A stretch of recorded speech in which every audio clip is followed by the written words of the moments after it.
My name is Jason Gwines. I've lived in Indonesia for about 9 years of my life.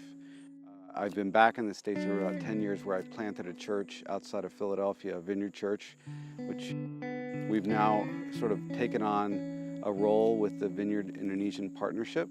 We are out in the middle of nowhere in Kalimantan, and we took a car for about an hour and boat for another hour, and came up into this beautiful little spot in the jungle.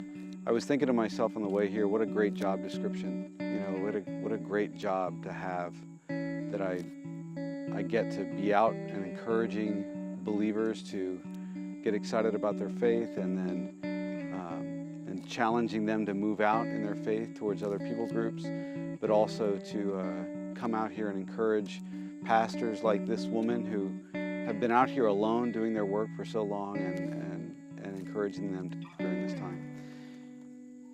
Just thinking about how many little churches like this there are throughout the country, just sort of gathered in certain spots, and how much they need encouragement and direction and time spent training. And when I prepare a sermon at home, I can just go to my bookshelf, or I can go to the computer and pull all kinds of resources together. And these people here just don't have that opportunity. This church pastored by a single woman who lost her husband a couple of years ago. It's incredible that she's out here just leading these people. So I think about that, and then I think about all the unreached people groups of Indonesia. There's about 120, 125 different unreached people groups in this country, and groups that have never heard the gospel. There are areas in this country where you can drive through and never see one church, people that have never even met a Christian. So you think about that, and you think about all these little churches and the workforce that is here on the ground. And I think most of our job is to encourage them, to build into them, and also to challenge them to reach out beyond their own people group and into these other unreached areas.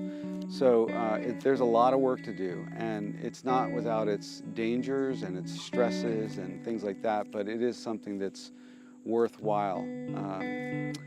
You know, God is about reaching the nations. He says, my house is to be a house of prayer for all nations, and that Christ says in Matthew 24:14 that the end will come when all nations have heard the gospel. And we pray for those days, but there is so much work to be done right now. We know that missions exist because worship doesn't. And not all these little people groups all throughout this country are worshiping God yet. And we will continue to work towards that until that materializes.